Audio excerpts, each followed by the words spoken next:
Did you know that when you're on the road with limited data or Wi-Fi, you can still listen to the X-Zone Radio Show with Rob McConnell, The Science of Magic with Gwilda Wiyaka, X-1, Dimension X, Space Patrol, and every minute of the X-Zone broadcast network by calling 213-401-0080, courtesy of Audio Now.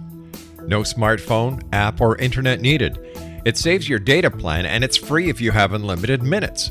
Call 213-401-0080 to listen on any phone, anytime, anywhere. Remember 213-401-0080 for the best of the paranormal, parapsychology, and sci-fi radio programming anywhere, 24/7, 365.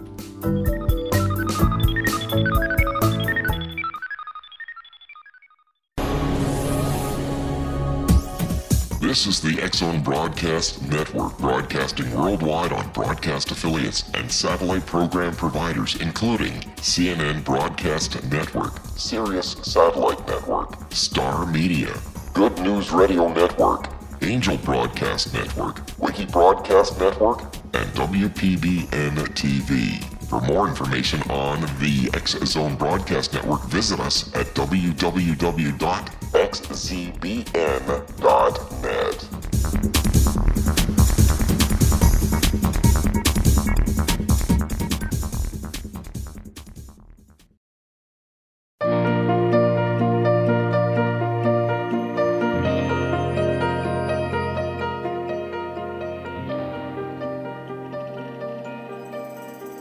Welcome back to the AskDrGibbs.net show, XZBN. I'm going to continue on discussing the breadth and depth of synchronicities. More particularly, I'm going to deal with alternative synchronicity theories today and their practical application. My show explores in depth and breadth 5 topical issues which are highly problematic and exceedingly in the papers I want to encourage you, the listener, to send me questions on any of these topics, and I will try to answer them as I get them. These topics are the prevention of heroin and opioid addiction that really works, a primer for first responders and other people who are interested in effectively managing their anxiety, frustration, depression, and stress without the use of medication, a suggestion for training of police and citizens to help them find an effective way to de-escalate potential violence. Another issue is answering questions for all of you who are thinking about possibly getting into some form of psychological treatment, psychotherapy, psychoanalysis, the kinds of things you would be interested in as to when does a patient or when does a person become a patient? How do you know which school to pick out of the 365 different schools? How long does it last? Does change come about? How does it come about? What is it? And how do you end? And so forth. And then the final topic that I have been exploring in depth and breadth is the nature and uses of meaningful coincidences. Today, I will focus essentially on 2 alternative theories, one being Jung, whose theory dominates the synchronicity scene by about 95% to 5.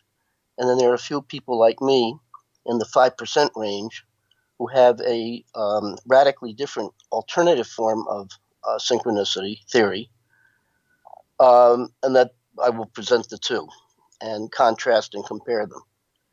Some of you may wonder why I seem to be spending so much time on theory building or theory describing, and feel that you're a little put off by what may seem to be overly intellectual or heady, and want to get, or understandably want to get to the meat and potatoes of what do you do with these things, and how do you apply them in your own life if you are so interested.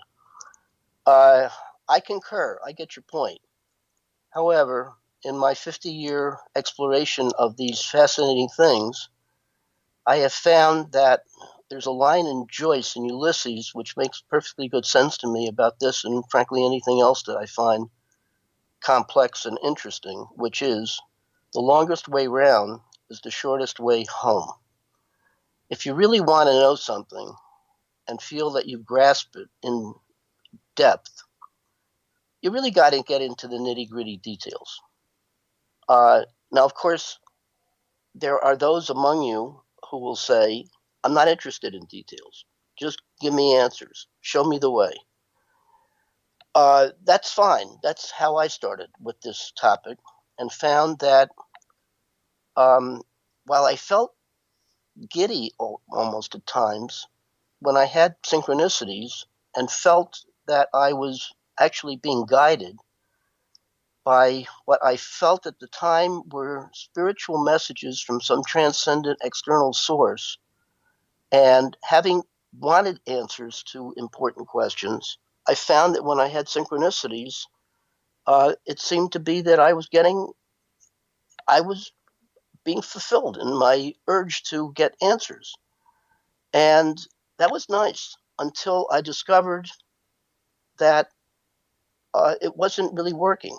The answers were confusing. It was sort of, most people will describe their attitudes to being or to having synchronicities as being on the right road, or it feels like there's a validation that if you're stuck with choices, that if you go this way or go that way, it seems to validate your choice. It gives you hope. It gives you a sense that you're not alone. You know what I'm talking about, and this is all fine. However, for me, as I went on, and when I say go on, it meant that I was also in the midst of 2 psychotherapy experiences because I felt stuck in terms of my life, and discovered that no matter how hard I tried to be a good patient and really mull over the material and work on myself and so forth, I continued to have what I would refer to as a major impasse and felt quintessentially stuck. Now, this was also in the context of my having discovered the esoteric occult in the form of an immersion in what I would call occult pathways, meaning esoteric astrology and tarot and I Ching. We will have to continue on at the end of this break.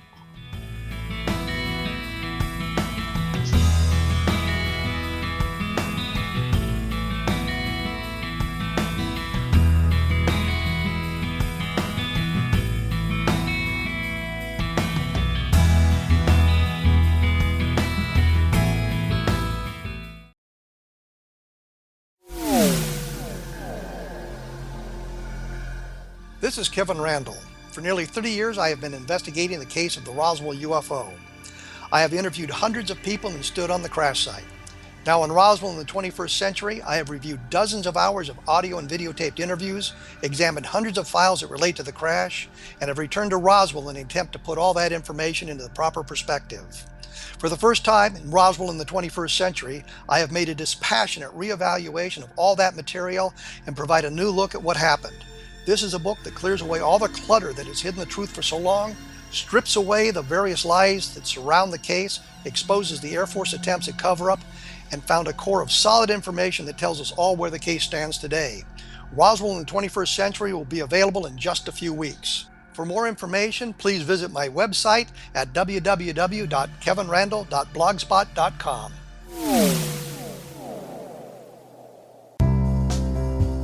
Gibbs A. Williams, Ph.D., is a practicing psychoanalyst, supervisor, researcher, and author in New York City.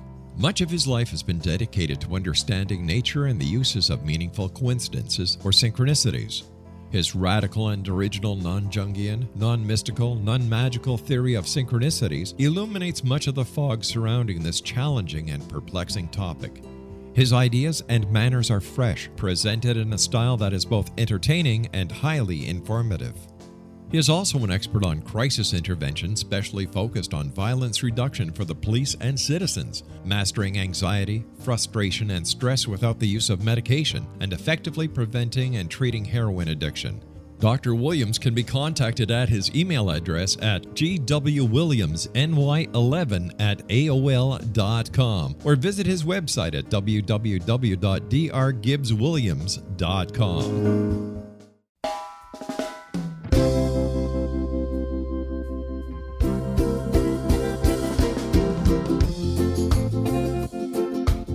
This is Johanna Carroll, host of Dialogue with Divinity on the X-Zone Broadcast Network. While walking along Kaanapali Beach in Maui this past year, I kept discovering all these shells and coral in the shape of hearts. My dialogue with Divinity was very simple. Do you want me to do a retreat to heal people's hearts in Maui next year? And of course, the answer was yes. As a master spiritual teacher, I am offering you a neat retreat called Rise, May 8th through the 12th, 2017, and the chance of a lifetime to rest at a 5-star resort for 5 days and experience a spiritual renewal of your heart and soul. Kaanapali is one of the top 5 beaches in the world. This stunning resort has undergone a $40 million renovation. I walked the entire property, checked out the room choices on your behalf, and I must say it is stunning. Our conference room faces the ocean with sliding glass doors. Maui is known as Mother Maui because it is a soft, gentle, healing energy. In the embrace of Mother Maui, you will feel yourself rising from the limitations of an ordinary life to an extraordinary journey of peace, bliss, and harmony. A greater sense of clarity. Our Rise retreat ignites renewal in the sacred elements of air, water, earth, fire, and wind. There's plenty of free time to enjoy all that Maui has to offer. A small deposit is required now to reserve your space, as this retreat, it will sell out. For more details, please go to johannacarroll.com and register today. Aloha, and I'll see you in mystical Maui.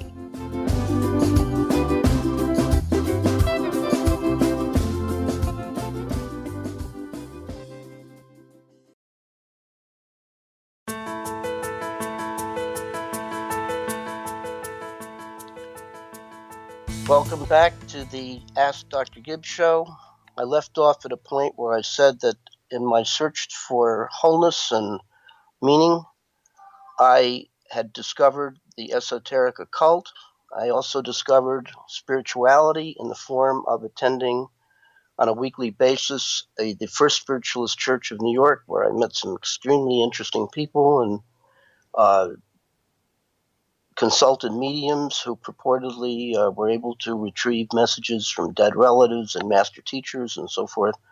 Found it all exciting and interesting, but eventually my own psychological problems got in the way, and I sank into my all too familiar sense of meaninglessness and depression and anxiety and all sorts of other symptoms. So that pathway, while it was interesting, did not sustain my quest for, I guess, enlightenment.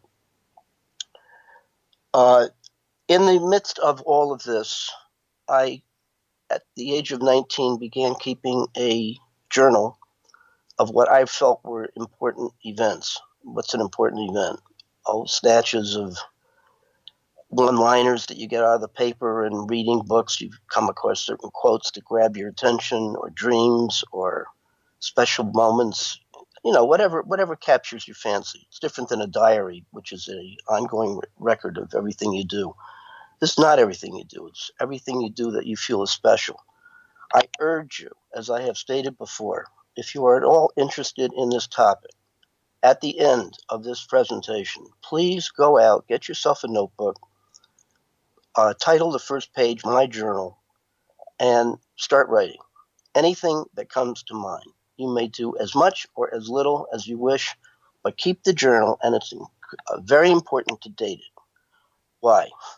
Because when you have a synchronicity, you should have a separate book for writing out your meaningful coincidences, date those, and then dovetail the date of the synchronicity with where you have entered journal entries and fit them together. I'll explain why as we go on. I also indicated that there are essentially 5 different perspectives or attitudes to your experiences of synchronicities. The first is simply noting them, collecting them, sharing them. On Facebook, for example, there are a few synchronicity sites where you can get a really good overview of the kinds of meaningful coincidences that people have. And they're really quite interesting. They're quite fascinating, and certainly to the people who have them. And there are all sorts of questions raised and so forth. I hope that when you have these things, if they interest you or anything about them, I can induce you to take whatever questions you're likely to have, send them to me. You can do so on Facebook, which has a site called Ask Dr. Gibbs, or you can write to me personally at gwilliamsny11@aol.com. I'd be happy to get your questions, and I will try to answer all of them as I'm able to do so. The next response to synchronicities, besides collecting and sharing them, is to what I refer to as bathe in the numinosity surrounding them. What is numinosity? It's a feeling of at-one-ment, a feeling of being in the presence of something uncanny and, quote, spiritual, close quote. It's not unlike what the mystics refer to as a kind of at-one-ment experience. It's very exciting. There's a sense of meaningfulness and so on. You can simply do that, and that may be enough to rouse you into feeling it's nice to be alive. If you want to engage your intellect, the next attitude is what are the implications of these things? And most of you will probably agree with what Jung believed, was that you are in the presence of some kind of external realm of absolute meaning, and synchronicities are a connection with what he believes is a sense of unus mundus, in which everything is connected and connected spiritually, and that synchronicities are seemingly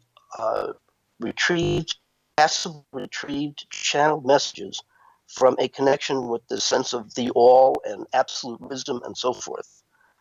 And that, of course, is that's no simple matter. That's big news.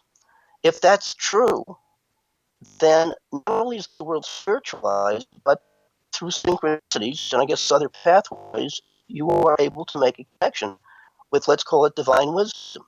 And what's divine wisdom? Well, I guess it's a sense that somebody out there knows you're alive, so you get a feeling of resonance with some kind of helping consciousness. You may feel that you're getting good advice as to how to handle impasse situations, choices of all kinds, and so forth. That's really important. If, however, you further consider the implications, that one of the implications of these things, as I've said, that you're in connection with some kind of external spiritual source, that's fine. However, how do you know that's true? Or what does that really mean? It means that there is some kind of universal consciousness that is really out there. You're obviously making a connection with it. But if you really get past your own excitement and start to raise questions such as, why are you so valuable? Why is this happening to you? Why isn't it happening to everybody universally? Or is it that you simply were able to find a way to check into it, and others are sort of ignorant and blind, and maybe they'll get enlightened one day? You get the point. Further, if you're getting a message, who or what are you getting a message from? And what are you supposed to do with the message? Because these things are often in coded form, and you may get a sense of, well, you should do this or that, but it doesn't seem to be very person-specific from my vantage point. In any event, perhaps indeed you are making a connection with some transcendent external force. However, maybe you're not. If you're not, well then, what are you connecting with?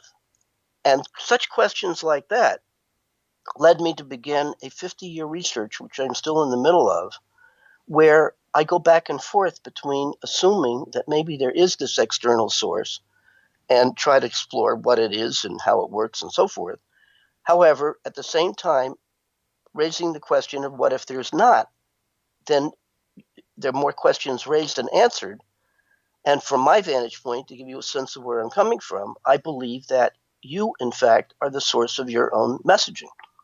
And that ultimately, the bottom line is that as a way of breaking impasses, because these things seem to start in a context of being stuck with some problem, either in identity or vocational or love issues or what have you, you're stuck.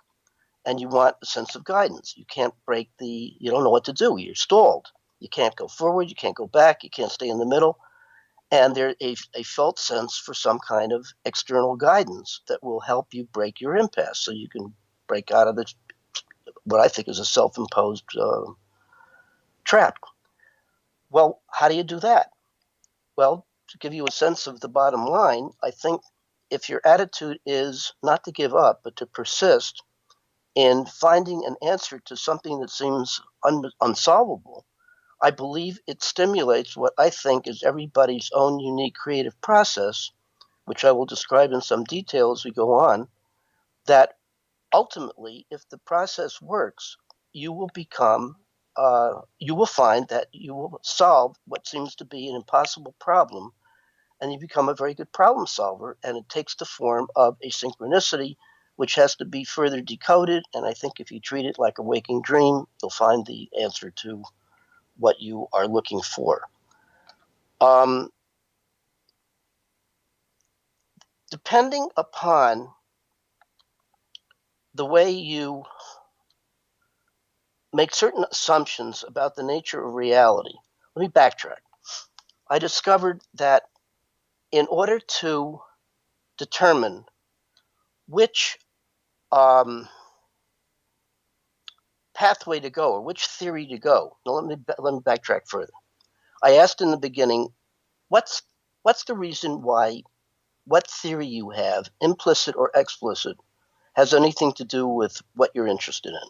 You want the meat and potatoes. You want these things. You want to be able to interpret them and apply them practically for your own benefit. The benefit, I think, which is to find a way to break personal impasses. You want to get out of the trap that you've set for yourself. I have found that alternative theories about anything that's important are going to determine the specifics of how you are going to free yourself from these impasses. Alternative forms or alternative theories lead to alternative, what I call organizing concepts, with which you are going to use to sort out the raw data of your personal experience, to clarify. And in the clarification process, it's going to lead, and this is the important part, to alternative forms of attitudes towards or ways of interpreting or ways of making sense out of the specific synchronicities you have. Theory one is going to lead to, let's say the Jungian theory, is going to lead to making a connection, a felt connection with what is assumed to be this absolute realm of knowledge, which you're going to essentially passively receive or channel the information that will be in the form of a synchronicity, which will largely be experienced in terms of sensing, feeling, and intuition, which leads again to the idea of being bathed in numinosity and feeling that you are surrounded by spiritual sources with the idea of just follow the yellow brick road and you will get to where you want to go. Now, many people do that. I guess it's called faith. Many people do it and are highly satisfied, and I would suspect that most people who are listening to this or interested in synchronicities may indeed follow that way. That's good. As I said, I tried. I was excited. I was bathing in numinosity, but I was not breaking my impasses and felt that all of this stuff is rich and nice to talk about, but not, frankly, getting me any place to where I wanted to be.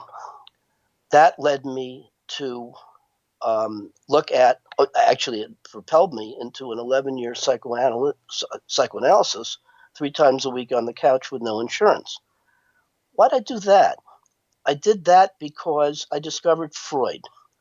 And when I read Freud, it was one of those experiences where I had mentioned, you had that sense of picking up a pocketbook or a book or a movie or whatever, and you have the feeling of resonance that it's speaking to your direct experience, and it's like meant for you. And there are messages in there. It's like a mirror which shows you what your issue is and how to resolve it and the pathway, and induces you to take the same trip and so on. And when you do, there's the sense of yourself, evolving and expanding. I guess it's called consciousness expanding. You literally feel that you've gotten, at least temporarily, out of the box you're in, and you've been able to progress. At this point, we'll have to take another break. We'll continue in a few minutes.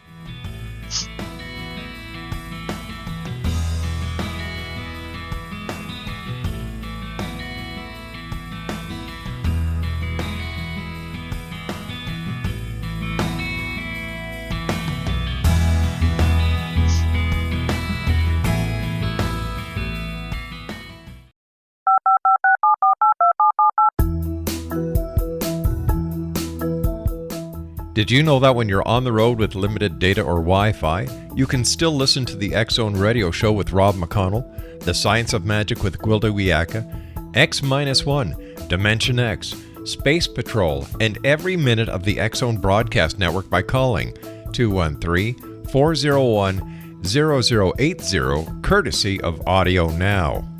No smartphone, app, or internet needed. It saves your data plan, and it's free if you have unlimited minutes. Call 213-401-0080 to listen on any phone, anytime, anywhere. Remember 213-401-0080 for the best of the paranormal, parapsychology, and sci-fi radio programming anywhere, 24/7, 365.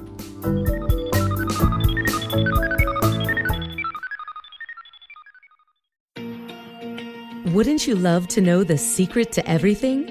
Well then, meet Dr. Kimberly McGeorge and her cutting-edge breakthrough knowledge that combines science with possibility. Dr. Kimberly brings real-life answers and healing to those open to alternative solutions. She teaches solution-based programs and classes that will change all areas of your life forever. Specializing in conscious creation, intuitive readings, and energy medicine, you can rapidly shift health, relationships, business, and money and abundance challenges quickly. Receive her best-selling book, Secret to Everything, at no cost by going to secrettoeverything.com/X-Zone. That's right, transformation can start now. Just go to secrettoeverything.com/X-Zone and receive Dr. Kimberly's book for free.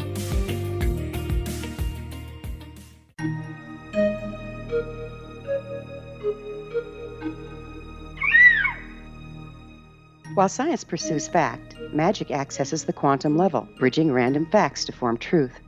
As long as science and magic remain separate and polarized, the truth cannot be known. I'm Gwilda Wiyaka. Join me on the Science of Magic radio program, dedicated to unification and evolution of consciousness. During each episode, I'll be speaking with experienced and respected scientists and mystics. From astrologers to astronomers, from medical doctors to shaman, the scientific method to dowsing and intuition, we'll weave together information from seemingly divergent practices to promote unity and enlightenment. Join me, Gwilda Wiyaka, and the Science of Magic right here on the Mutual Broadcast Network. For more information, visit www.thescienceofmagic.net.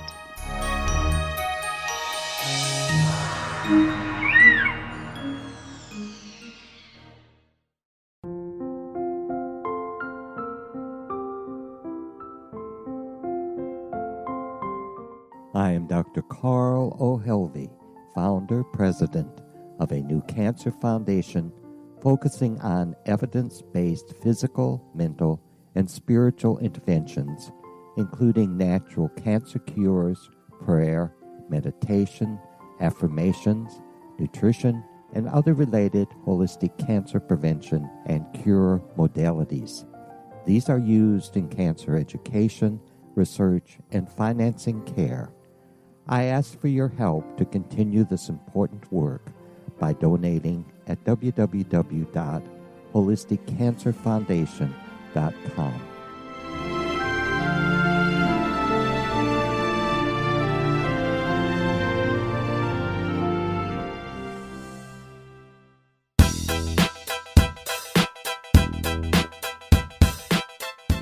Welcome back to the Ask Dr. Gibbs show. I left off at a point where I indicated that I became increasingly aware of at least two distinct perspectives in trying to understand the nature and use of meaningful coincidences. You got the, let's call it the spiritual, not necessarily versus, but standing in contrast to what I would believe is a more naturalistic approach to understanding synchronicities.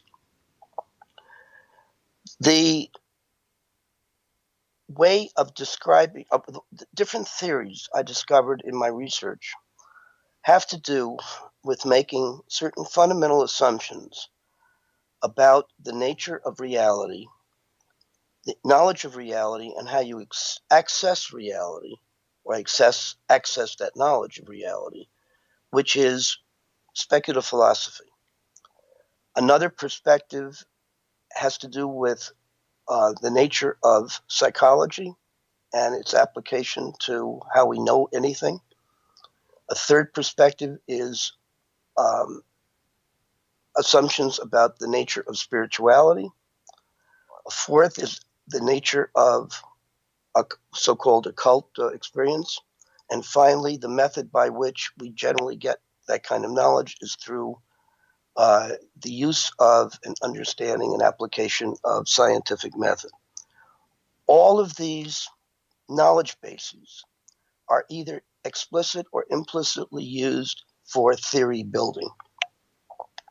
Once you have a theory, as I said, alternative theories are going to directly lead to utilizing certain organizing concepts with which you are going to place or put or study an individual synchronicity, which will lead directly to different perspectives on how you're going to interpret the so-called embedded message.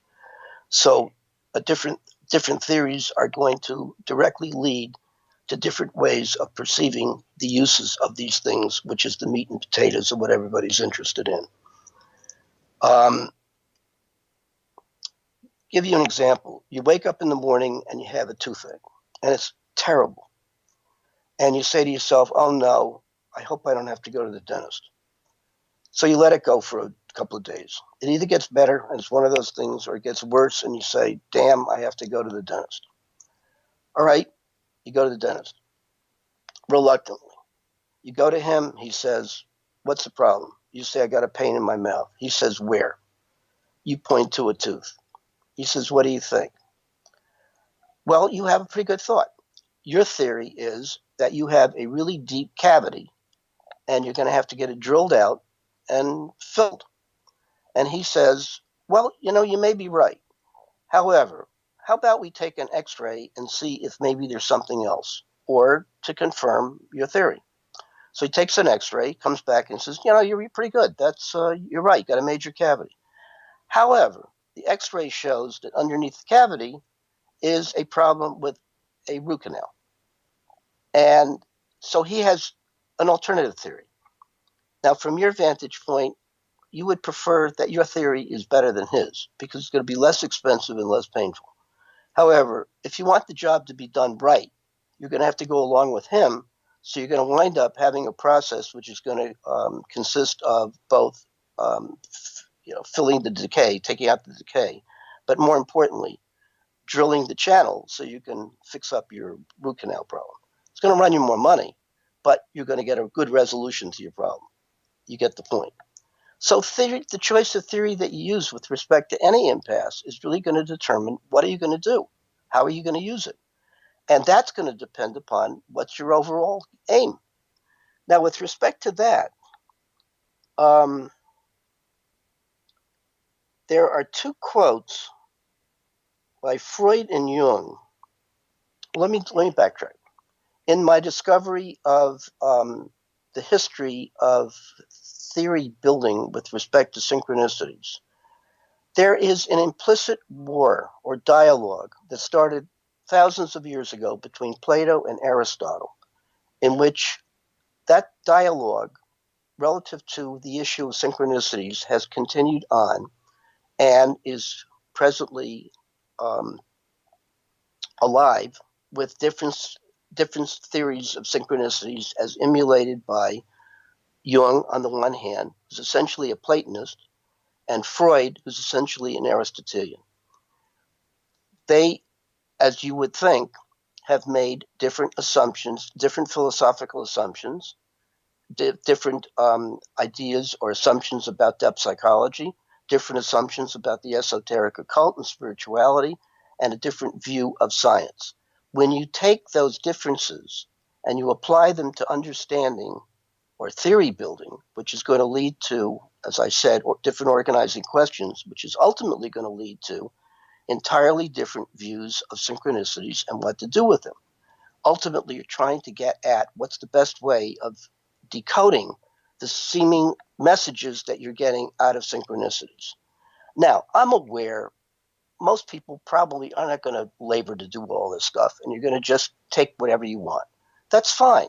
But for those who want to proceed on with the idea that, I like Spinoza's idea, anything that is worth accomplishing is as difficult as it is rare. If you want to really get down with the program, if you want to really have what I call person-specific information, then you're going to have to do the work, which shouldn't really feel like work. It should be fun. You're going to expand your mind. You're going to expand your consciousness. You're going to get interested in material that perhaps you haven't really looked at before. I think it makes your life incredibly richer. And to boot, I think this topic is truly on the mainstream of a huge battle between those, let's call it faith and reason, or spirituality, whatever that is, and science, and so on. Anybody who's on the front lines of this knows exactly what I'm talking about. It is in the air. Why don't you come aboard and join in to your own personal research? A prime example, I want you to imagine the following. This is how this all came to be. Jung, as I said, has a 95% lock on the whole issue of synchronicities, that they exist, they're not figments of your imagination, they're important, and seemingly signal that you are in the presence of something extraordinarily important that leads to significant change and expansion of consciousness and so forth. I want you to imagine you're Jung, or you're a psychoanalyst, and you've been working with a patient, a woman, who's dutifully comes to sessions 3 times a week. And she's been complaining about the fact that she doesn't feel too womanly. She would like to feel more feminine. And she doesn't. That she seems to be caught up in overthinking and judging and would like to feel more sexy and soft and tender and so forth. She doesn't. In Jungian terms, she is overwhelmed by having too much animus, masculine identification, and too little anima, presumably feminine identification. So he sees her. He understands. And being grounded in Freudian psychoanalytic theory, he deduces that she's probably suffering from a defensive splitting of her experience into being able to think things, see things, perceive things quite acutely. But when it comes to adding feelings, it's, for some reason or other, it's a threat to her, and she's scared of it, and she doesn't do it. So she splits her experience into two relative to thinking and feeling, overemphasizes the thinking part and underemphasizes the feeling part, and that's called a defensive isolation of affect. so that you have no problem thinking, but you can't somehow add the feelings to it. And anybody who has this knows that this goes along with people who are obsessive compulsive or lawyer types who have to be perfect and know everything.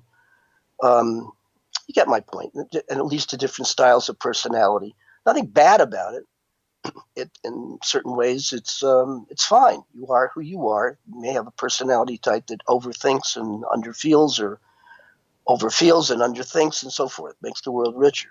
But if you're the person and you are feeling comfortable with it, you be who you are.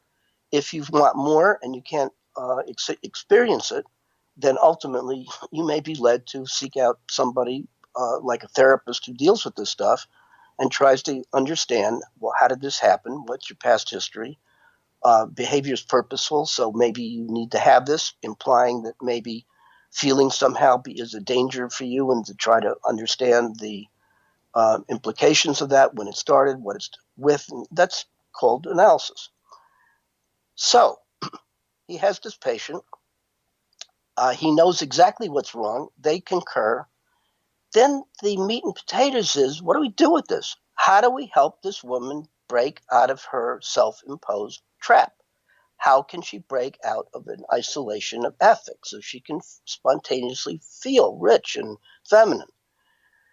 He's puzzled, as many therapists are at this point. It is not unusual in the course of effective therapy for both the therapist and the patient to reach some kind of therapeutic impasse where both are sort of scratching their heads, if they're honest, and they don't know what to do. Well, I guess you can, at this point, if you're the patient, leave treatment, try something else.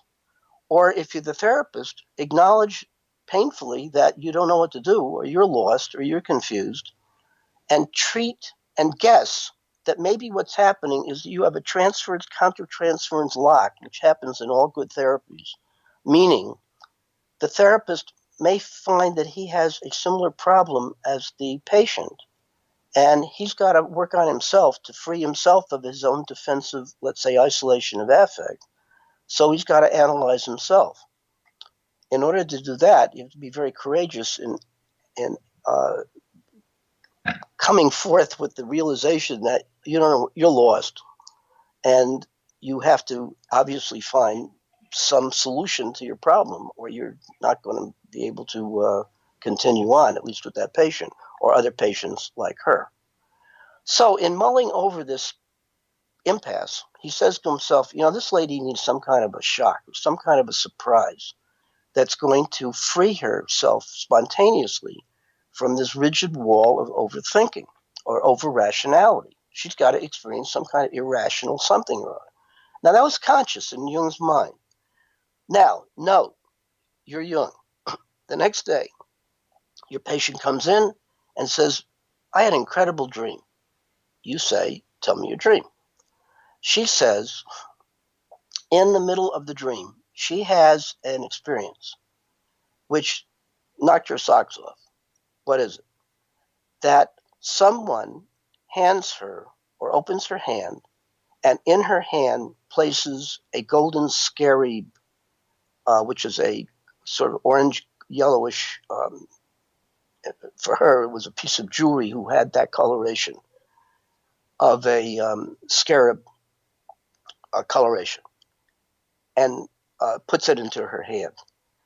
Her experience of being handed this piece of colored jewelry is to be shocked in a good way. We will continue on with what that good way was in a couple of minutes.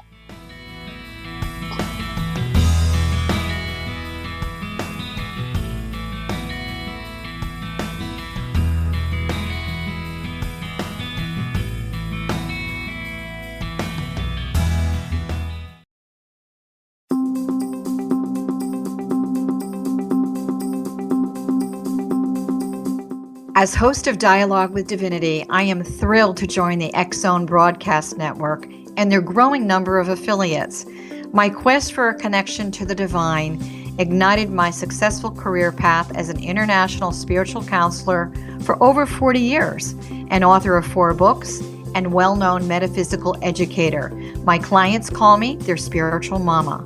So my job is to offer you a radio show to help you grow spiritually with wisdom and get specific tools from guests who are experts in their field. Tune in to Dialogue with Divinity and be part of the conversation with Spirit. My goal, your happy soul.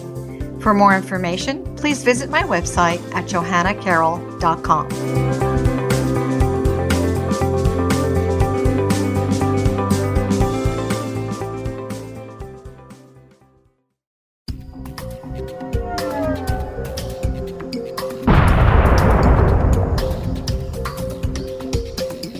Coming soon to the X-Zone Broadcast Network is A Different Perspective with me, Kevin Randall, as your host. We'll be taking a close look at what is happening in the world of UFOs today with side trips into the paranormal. Guests will range from those who are household names to those who have a different perspective on a variety of topics. No topic will be taboo, but there will be tough questions asked as we all search for the truth about UFOs, the paranormal, and those things that excite us. Sometimes we'll agree with a guest and sometimes we won't, but we'll try to keep the program topical. For those of you who would like to read, be sure to visit www.kevinrandall.blogspot.com and remember to listen to the other fine programs on the X-Zone Broadcast Network at www.xzbn.net.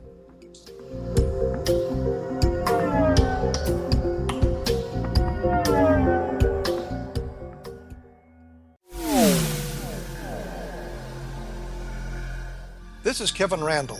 For nearly 30 years, I have been investigating the case of the Roswell UFO. I have interviewed hundreds of people and stood on the crash site. Now in Roswell in the 21st century, I have reviewed dozens of hours of audio and videotaped interviews, examined hundreds of files that relate to the crash, and have returned to Roswell in an attempt to put all that information into the proper perspective. For the first time in Roswell in the 21st century, I have made a dispassionate reevaluation of all that material and provide a new look at what happened. This is a book that clears away all the clutter that has hidden the truth for so long, strips away the various lies that surround the case, exposes the Air Force attempts at cover-up, and found a core of solid information that tells us all where the case stands today. Roswell in the 21st century will be available in just a few weeks. For more information, please visit my website at www.kevinrandall.blogspot.com.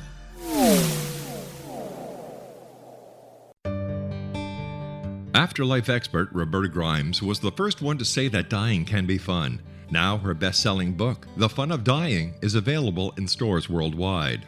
So if you wonder whether death ends life, how it feels to die, or what heaven might be like, The Fun of Dying was written for you. And if you have always been afraid of death, or if you worry that your life has no meaning, let The Fun of Dying ease your fears and bring new meaning to your life. Nothing said in The Fun of Dying is based on the teachings of any religion. Instead, Roberta draws on evidence to explain how death happens, how it feels, and what comes next. A lot of the best death-related evidence was produced in the first half of the 20th century. When it is put together with recent discoveries, it tells a consistent and amazing story. Roberta Grimes blogs and answers questions at robertagrimes.com. Her wonderful book, The Fun of Dying, is available on Amazon and at stores worldwide wherever books are sold.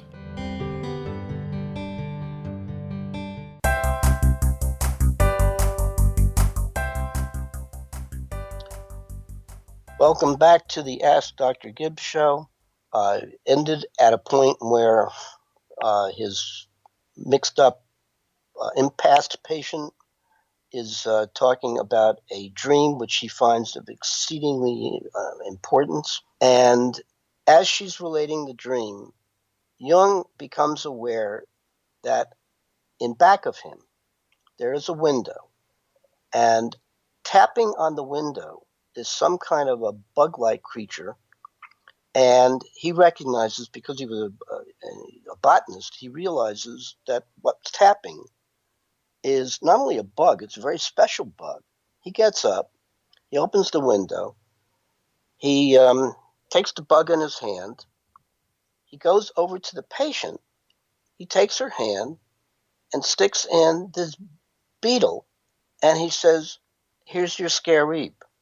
And she is shocked in a very good way. Well, what's that all about? Well, it wasn't just any ordinary beetle.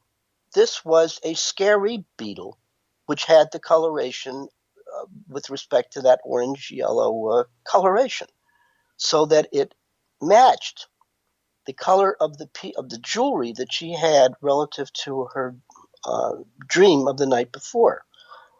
When the dream content matched the outer, Jung handing her this scary object in her hand, which was a large part of the content of the dream, not only was she shocked in a good way, he was shocked in a good way. So from my vantage point, they had a shared synchronicity.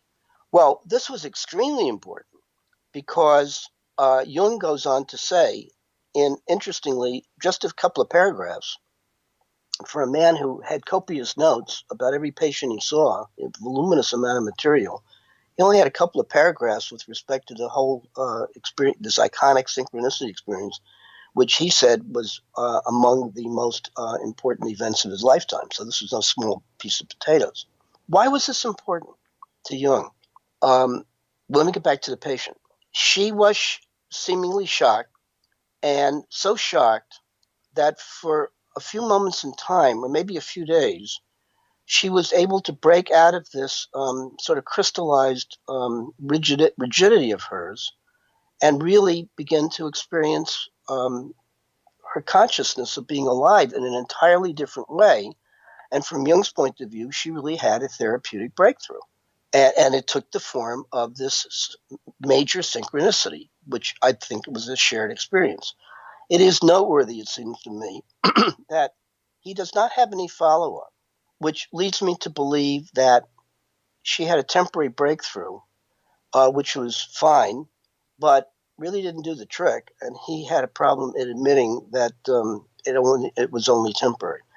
Meanwhile, it wasn't temporary for him, because he goes on to have he doubles down on his interest in synchronicities. At this particular time, he had discovered synchronicities. He had many experiences. He had many patients who had these things, but he's sort of at a loss as to what do you do with them. And what do you do with them is exceedingly important because they seem to defy science. They seem to be unexplainable because when they happen, as I've mentioned before, they come at you like firefly flashes, and they're seemingly unpredictable and spontaneous. And science operates from the vantage point of being able to pin these things down on an experimental table. and experiments involve cause and effect and scientific method, and they seem to defy scientific method. Well, he was the kind of person who accepted what he saw, and if it defied scientific method and you couldn't seem to pin him down using principles of causality, then maybe you had to be brave enough to consider that, at least with certain experiences like these kind of things, that you have a different paradigm. You have an entirely different worldview. And in doing so, he was brave enough to pit himself against his master, Freud, and conclude that Freud's great in terms of the particular people he works with, but he doesn't work universally with everybody. And with certain patients like this woman who was called synchronicity prone, you got to have an entirely different approach. And as a result of this kind of thinking, he literally, after he had a breakdown, which lasted for a number of years, and he was able to go inside himself and conclude Freud's right up to a point, but he's not right for him. And it was during this point where he had what is referred to as a creative illness, where he, in effect, rejected the basic findings of Freud and had to create his own brand of psychoanalysis, which lasts until today. Well, what is his brand of psychoanalysis? What did he conclude? He concluded that for a number of patients, particularly older patients who were 35 plus, that they weren't complaining about what patients complained about with Freud, meaning they weren't complaining of issues of sexual dysfunction or problems with aggression. They were complaining about problems with respect to a lack of meaning. A lot of these people were highly successful, but when they got that age, 35, 40, 45, 50, they had a crisis of meaning. So that success was, bitter. So they're famous, make a lot of money and all that. They couldn't enjoy it. They couldn't enjoy it because in this crisis of meaning, they often felt, why am I getting up? I'm going to die eventually. Who cares? and the likes. And they felt empty and often lost. So they looked good, but they didn't feel good. And he concluded that for such people, their problem, in addition to possibly issues of sexuality and aggression, were more in the sense of trying to reconnect with what he deemed their spiritual source. And so, in his basic attitude, then, being a Platonist, was that there is this sense of unity and absolute truth and wisdom that everybody before birth is subject to. And that when you're born, the self, the individual self, fragments and forgets all of the wisdom that they had had previous to being born, and that they're divided selves, and that the central purpose in both therapy and in living is to become aware of these splits and reconcile them and plug in what he refers to as the transcendent function, which is a reconnection with this assumed realm of absolute truth and spirituality. That's neat. That's a great theory. And as I said, 95% of the Jungians believe that. So that ultimately the problem in analysis is to connect with this missing sense of spirituality and all that it implies. I went that route. I was lost. I was empty. I felt meaningless. That's why I got immersed in Jungian literature. And when I discovered synchronicities, I ate everything I could up relative to this whole idea of there may be guiding forces. I guess what I'm trying to say is it's no coincidence that people become interested in coincidences. It has to do with making meaningful connections. So people, I think, who become absorbed in the pursuit of having these experiences, and some of them trying to figure out what they all are about, are really ultimately interested in making meaningful connections, probably with themselves and their work and their impasses and so forth. Some, as I said, just go the way of faith and want experiences of numinosity and like the entertainment factors of having these things and communicating and aha experiences and so forth. Others who want more information or want to have that are aware of these implications of and ask questions is, am I really being guided? Who's doing the guidance and so forth? And if not that, then who is? Will start to ask questions and so forth. Jung, importantly, came up with 3 anti-scientific arguments, one having to do with methodology, that you can't pin these things down, therefore you can't use scientific method, one having to do with meaning, and the others having to do with time, and all of them being used as arguments to be to prevent anybody from trying to rationalize what these things are, and said scientific method as we understand it is not going to work. So that his theory essentially is based upon being, in a way, anti-scientific or anti-rationalizing what these things are all about, saying that, in effect, you can't have a science of synchronicities. My whole purpose as I got into this subject matter, and particularly when I went into psychoanalysis and plugged in what I didn't realize was a missing sense of critical thinking, as I was able to use my brain and come back and understand what Jung, or how Jung had arrived at his particular theory, I began to find that there were more answers raised with respect to this subject matter than had absolute answers. So among the questions that I started to raise was, he threw out causality as a linking principle joining inner and outer events in all synchronicities, and came up with this fantastic conclusion that these things are acausally connected. Acausality is really a silly term, which simply means we don't know how they join together. So we say it's not used through ordinary cause and effect principles. I started to raise questions like, what is the nature of causality? and what is meaning, and the relationship between cause and meaning, and the meaning of meaning, these kind of questions, and discovered that you can indeed throw out conventional causality as a linking principle to explain synchronicities. But what that may mean is you don't necessarily have to throw out the causality baby with the bath. Maybe you need to revise your ideas about causality. We'll have to leave off at this point. More of that to come next broadcast. Thank you for being part of the program. Wish you all well. Happy holiday.